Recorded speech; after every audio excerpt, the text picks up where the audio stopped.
แพงน้องนะกับส่งเสริมกันโดยเฉพาะน้องที่ทาลาวนะครับขอมาเป็นน้องไส้น้องสาวบุกหลานแล้วขอให้บุกหลานฮักน้องฮักก็ยังพอแม่ฮักก็ยังฮักพ่อฮักแม่สรุปมือคืนนี้วันเกิดอ้ายมังกรหรือว่าวันเกิดธิดาลาวกันแท้พอผู้ศรีวิไลออกมาให้คำโอวาทกับลูกสาวและลูกชายมังกรบอกว่าให้ฮักหอมเอากันมังกรฮักพ่อฮักแม่แนวใดก็ต้องฮักธิดาลาวแนวนั้นอย่าสู้แบ่งแยกต้องดูแลเบิ่งแย่งกันไปตลอดว่าสั้นเดทักทายสบายดี FC แฟนคลับทุกท่านที่เคารพและนับถือคลิปนี้เป็นเรื่องเล่าข่าวสารของน้องธิดาลาวเรียบร้อยทานผู้ชม FC แฟนคลับหวังว่า FC แฟนคลับของน้องธิดาลาวที่คองคอยเจบอลาวมาทำข่าวให้ก็คงจะดีอกดีใจถ้าผู้ใดพัดผ่านเข้ามาเห็นคลิปนี้แล้วก็ให้ทุกคนกดไลค์กดแชร์กดติดตามให้ช่องเจบอลาวก็แล้วกันทานผู้ชมเนาะเรื่องราวมันเป็นไปเป็นมาคือแนวใดความจริงแล้วหลายคนก็ตั้งอกตั้งใจที่จะเบิ่งว่าบุญกฐินนอนนาคาเฟ่ของพ่อผู้ศรีวิไลปีที่2นี่มันจะเป็นแนวใดหลายคนก็ตั้งตารอคอยบางคนก็โอนเป็นเงินสมทบเฮ็ดบุญกฐินไปเป็นที่เรียบร้อยแล้วล่ะท่านผู้ชมแต่ว่าก่อนจะฮอดบุญกฐินวันที่18-19นี่ในค่ำคืนมื้อวานนี่เองท่านผู้ชมเนาะก็เป็นมื้อสันวันดีเป็นวันเกิดลูกชายของพ่อผู้แม่เพิ่งนั่นก็คืออ้ายมังกรซึ่งเป็นอ้ายของน้องธิดาลาวนั่นเองเนาะครบรอบ13ปีก็ได้จัดเวทีอยู่ที่นอนนาคาเฟ่เนาะก็มีหมู่เพื่อนพักพวกครอบครัวของพ่อผู้ได้มาร่วมนำกันท่านผู้ชม FC แฟนคลับซึ่งเป็นภาพบรรยากาศที่ค่อนข้างว่าอบอุ่นอีหลีธิดาลาวเต้นเยาะเต้นยองในช่วงขณะที่อวยพรวันเกิดให้อ้ายของเพิ่นก็คืออ้ายมังกรมีเค้ก3ก้อนและหนึ่งในนั้นก็น่าจะเป็นเค้กของน้องธิดาลาวท่านผู้ชม FC แฟนคลับรายละเอียดให้ทุกคนไปชมคลิปนี้สักคนขออนุญาตอีหลีอีหลอจากเจ้าของคลิปแล้วจึงมาพบกันในช่วงต่อไปชมพร้อมๆกันเลยขอบคุณเพื่อนๆทั้ง860ท่านด้วย100ที่ท่านก็จะถึง 1,000 แล้ว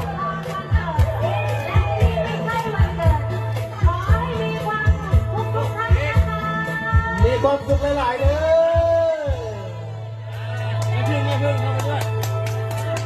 เอาพ่อก็ขอให้บักหลาเด้อนะครับบักหลาลูกชายอีกแล้วมีอายุหมันคำเนินสุขภาพร่างกายแข็งแรงลำเลี้ยงกันขอให้บ่ต้องได้เกียรติซีขึ้นเขาก็ได้ทำลงไปจะติดศูนย์กับพ่อเลยราคาขอให้บักหลาตั้งมุกตั้งใจครับอยู่ในกฎระเบียบอยู่ในระบอบระเบียบของครอบครัวเฮาให้หักแพงน้องนะกับส่งเสริมกันโดยเฉพาะน้องที่ทาลาวนะครับขอมาเป็นน้องไส้น้องสาวบุกหลานแล้ว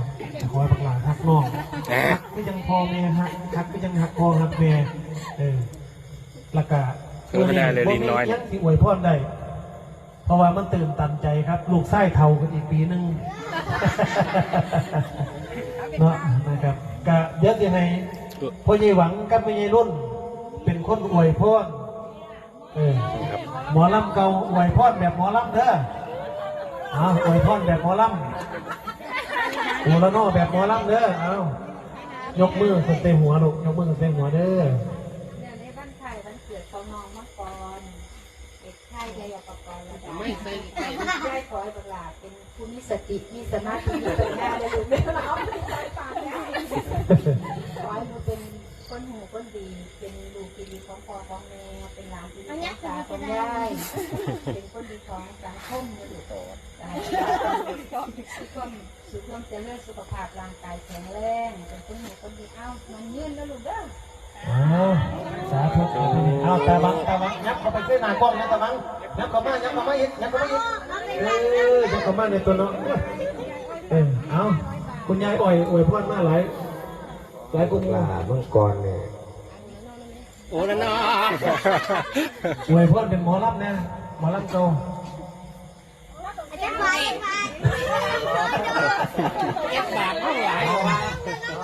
เอา ตู่ก็หักสลักก็งด ไม่บ่ดังครับ เปิดเลย รับดักไม่บ่ดัก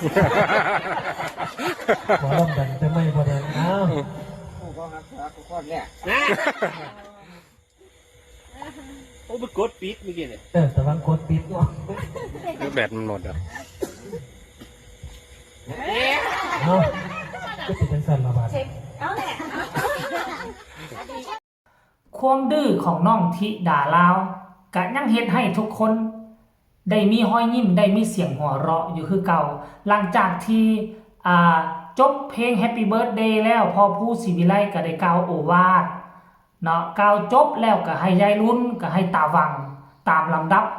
แต่ว่ามันจุดพลิกมาอยู่ที่ตาวังจับไม้เข้ามาไม้ดันบ่ดังท่านผู้ชม FC แฟนคลับมันเกิดอีหยังขึ้นว่าซั่นเด้เนาะหัวอิดหัวอ้อยน้องธิดาลาวก็ล่อตาวังแต่ว่าจุดที่สำคัญที่สุดก็คือจุดพอผู้ศิวิไลได้อวยพรให้ลูกชายเพิ่นบ่จำเป็นให้มันได้เกรดดีดอกให้มันเฮียนผ่านไปแล้วก็แล้วพอให้มันจบเป็นสั้นไปแล้วก็ได้บอกลูกชายมังกรว่าต้องให้ฮักให้หอมน้องธิดาลาวได้มาเป็นน้องเป็นนุงแล้วเนาะบ่ให้ว่าเป็นน้องบุญธรรมบ่ให้เว้าว่าเป็นลูกบุญธรรมของพ่อของแม่ให้ฮักให้หอมคือน้องสาวแท้ๆตนเองฮักพ่อแม่แนวใดก็ต้องให้ฮักน้องธิดาลาวแนวนั้นเจบ่ลาวได้ฟังคำนี้แล้วก็รู้สึกดีอกดีใจแทนน้องธิดาลาวบ่คิดบ่ฝันว่าเบาพูดศิวิไลจะเว้าคำนี้อยู่ในงานวันเกิดของลูกชายตนเองนั่นหมายความว่าจังไดเขาฮักมังกรแนวใดพอผู้แม่พึ่งก็ฮักน้องธิดาลาวเป็นแบบนั้นเบิ่งแม้ท่านผู้ชมถึงว่าบ่แม่นเลือดเนื้อเสื้อไขของตนเองก็ฮักซ้ำแก้วตาดวงใจของตนเองอีหลีอีหลอนี่แหละจึงเป็นสาเหตุหนึ่งที่เฮ็ดให้เจเบาเลาตัดสินใจมาสนับสนุนเฮ็ดข่าวน้องธิดาลาวขนาดเบาผู้ศิวิไลเป็นไผแม่เพิ่งเป็นไผเป็นคนไทยบ่ได้เป็นคนลาวแต่เขาก็ยังสนับสนุนฮักหอมน้องธิดาลาวแล้วพวกเฮานี่น่ะเป็นคนลาวนํกันเป็นหยังจะบ่สนับสนุนเป็นหยังจะบ่ผลักดันแม่นบ่ล่ะเพราะฉะนั้นเฮาต้องผลักดันเฮาต้องเฮ็ดนํกันอยู่แล้วท่านผู้ชม FC แฟนคลับเอาคลิปนี้ก็ค่อยก็หวังว่าชาวลาวบ่ว่าจะอยู่นอกอยู่นาบ่ว่าจะอยู่ภายในประเทศได้เห็นคลิปน้องธิดาลาวแล้วควรจะความแห้งความใจกันผลักดันสนับสนุนให้น้องไปถึงฟังฝันร่วมกับพ่อผู้แม่เพิ่งก็แล้วกันใครมีคำตำหนิติชมคำคิดคำเห็นส่งข่าวมาใต้คอมเมนต์พบกันใหม่ในคลิปหน้าสำหรับคลิปนี้สบายดี